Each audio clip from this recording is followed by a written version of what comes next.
നമസ്കാരം. ഇന്നത്തേക്ക് 50 ദിവസമായി അർജുനെ ഇതുവരെ കണ്ടെത്താൻ സാധിച്ചിട്ടില്ല. ഇപ്പോൾ കർണാടകയിൽ അർജുനും വേണ്ടിയിട്ട് യാതൊരു തരത്തിലുള്ള തെരച്ചിലും നടക്കണില്ല. അർജുൻ്റെ തെരച്ചിൽ ദ്രുതഗതിയിൽ നടത്താൻ വേണ്ടിയിട്ട് കോഴിക്കോട് വെച്ച് ഫൈൻഡ് അർജുൻ ആക്ഷൻ കമ്മിറ്റി രൂപീകരിക്കുകയും വിവിധ സംഘടനാ നേതാക്കന്മാർ ഉൾപ്പെട്ടിട്ടുള്ള ഒരു കമ്മിറ്റി നിലവിൽ വരികയും ഇന്നലെ ആ കമ്മിറ്റിയിലെ ഭാരവാഹികളെല്ലാവരും കൂടി തിരുവനന്തപുരത്ത് പോയി മുഖ്യമന്ത്രിയെ കാണുകയും മുഖ്യമന്ത്രിക്ക് നിവേദനം നൽകുകയും നിവേദനത്തിൽ എത്രയും പെട്ടെന്ന് തെരച്ചിൽ തുടരണമെന്ന് അപേക്ഷിക്കുകയും ചെയ്തു. കൂടാതെ കേരളത്തിൻ്റെ ഭാഗത്തുനിന്ന് എന്തൊക്കെ സാധ്യമായ പ്രവൃത്തികൾ ചെയ്യാൻ പറ്റും അത് ചെയ്തു തരാമെന്ന് മുഖ്യമന്ത്രി ഉറപ്പ് നൽകുകയും ഡഡ്ജർ സംവിധാനം ഇതുവരെ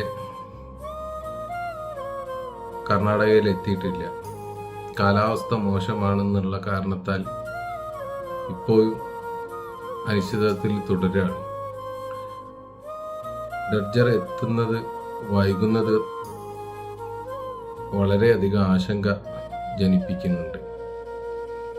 മുഖ്യമന്ത്രിയെ ഫൈൻഡ് ആക്ഷൻ അർജുൻ്റെ പേരിലുള്ള കമ്മിറ്റി ഡഡ്ജർ കൊണ്ടുപോകാൻ അനുമതി തരണം കേരളത്തിൻ്റെ ഭാഗത്തുനിന്ന്. കേരളത്തിൽ നിന്ന് ഫ്രീ ആയിട്ട് ഡഡ്ജറെ നമുക്ക് കൊണ്ടുപോകാൻ പല ആളുകളും ബന്ധപ്പെട്ടിട്ടുണ്ട്. അത് പ്രകാരം മുഖ്യമന്ത്രിനെ ആ കാര്യം ധരിപ്പിക്കുകയും മുഖ്യമന്ത്രി വേണ്ടത് എന്താണ് അത് പരമാവധി ചെയ്യാമെന്ന് ഉറപ്പ് നൽകുകയും തിരിച്ച് നാട്ടിലേക്ക് പോരുന്നതിന് മുമ്പ് തന്നെ മുഖ്യമന്ത്രി ഇടപെട്ട് മറ്റു കാര്യങ്ങൾ ചെയ്തതായിട്ട് നമുക്ക് മനസ്സിലായി. ഇത്രയും തിരക്കുകൾ മുഖ്യമന്ത്രിക്കുള്ള സമയത്ത് പോലും അർജുൻ്റെ വിഷയത്തിൽ കേരള ഗവൺമെൻറ് വേണ്ട നടപടികളൊക്കെ സ്വീകരിക്കുന്നുണ്ട് എന്നുള്ളത് മനസ്സിലായി. അതിൽ സന്തോഷമുണ്ട്. എത്രയും പെട്ടെന്ന് ഡഡ്ജറോ മറ്റു ഉപകരണങ്ങളും വെച്ചിട്ട് അവനെ തെരഞ്ഞു തരാൻ വേണ്ടിയിട്ടുള്ള ശ്രമത്തിലാണ് മറ്റ് ഭാരവാഹികളും.